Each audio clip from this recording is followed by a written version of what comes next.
Sir ఇంతకుముందు మనకి temple చాలా బస్సింగ్ ఉంది సార్ అలా అక్కడి నుంచి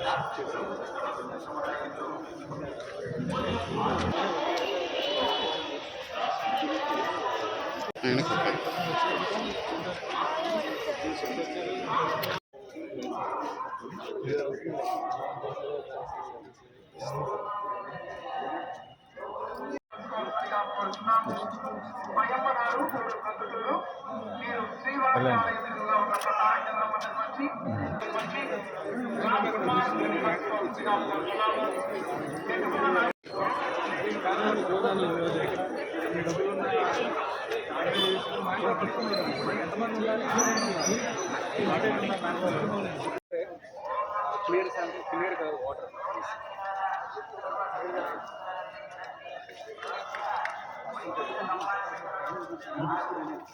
అదే సార్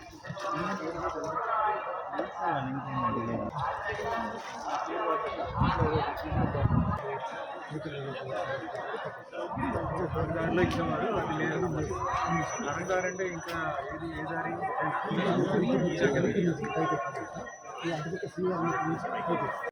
చాలా మంది అయితే ఒకే ఒక జనాలు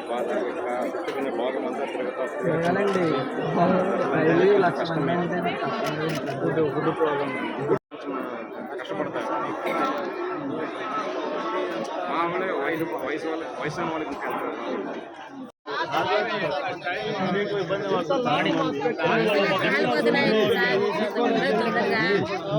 పెట్టినారు సార్ ఇన్నో సేఫ్ ప్లేస్ దర్శనం రేపు మార్నింగ్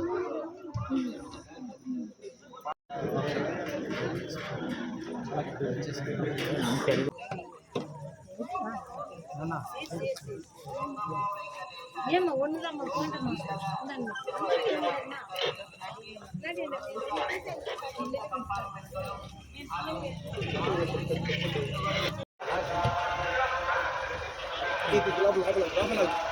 తీసుకోండి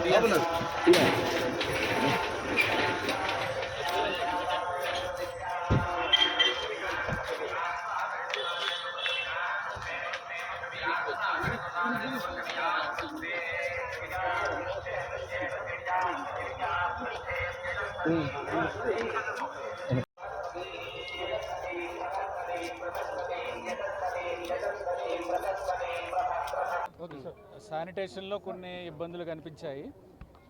అలాగే ఫుడ్ అది సాంబారు వాటరు ఇస్తున్నారు. వాటర్లో కూడా కొంత అంటే టర్బిడిటీ అంటే టోటల్ డిజాల్వ్ సాయిడ్ అంటారు, అది అంటే మట్టిలా కొంచెం ఉంది. అది ఎందుకు వచ్చిందో చూడాలి. తర్వాత పాలు అనేది రెగ్యులర్గా ఇవ్వట్లేదని చెప్తున్నారు. వాళ్ళ కొన్ని చోట్ల ఇచ్చినట్టుగా కనిపిస్తుంది కానీ బట్ రెగ్యులర్గా పాలు ఇవ్వట్లేదని ఫీడ్బ్యాక్. అది కూడా నేను అడిగి తెలుసుకోవాలి ఎందుకు ఇవ్వట్లేదు, అది ఏమైనా డెసిషన్ తీసుకున్నారా ఏంటనేది. సో టీ కాఫీలు ఇవ్వడం టీలు అది ఇవ్వడం లేదన్నారు. మరి టీ ఇవ్వడం ఇంతకుముందు ఉండేదని విన్నాను, మీకే తెలియాలి. ఉండేదా ఇంతకుముందు? ఉండేదట, మరి ఎందుకు డెసిషన్ తీసుకున్నారో మరి తెలియదు. అది కూడా ఒకసారి చర్చించాలి అధికారులతో. తర్వాత ఈ క్యూ కూడా డైరెక్ట్గా వచ్చేవాళ్ళు, డైరెక్ట్గా కాలినడకన వచ్చేవాళ్ళు, వాళ్ళకి కూడా మాకు టికెట్లు టోకెన్లు ఇవ్వట్లేదు, మాకు ఇబ్బంది అవుతుంది అనేది ఒకటి చెప్తున్నారు. అది కూడా డెసిషన్ తీసుకున్నారని చెప్తున్నారు. అది కూడా ఒకసారి చర్చించాలి అధికారులతో, ఆఫీసర్తో చర్చించి దాని మీద ఆ ఇబ్బంది ఏంటనేది అధిగమించడానికి ట్రై చేస్తాము. సో మీరు ఇచ్చిన ఫీడ్బ్యాక్ డెఫినెట్గా దట్ విల్ వాల్యుబుల్. డిస్కస్ ఎందుకు అవుతుంది అనేది, ఎక్కడ వస్తున్నారో డేటా అది చూస్తాం ఎందుకు వస్తుంది. వీళ్ళతోనే మాట్లాడే వాళ్ళ మిగిలిన చూసినప్పుడు మాట్లాడదాం తప్పకుండా.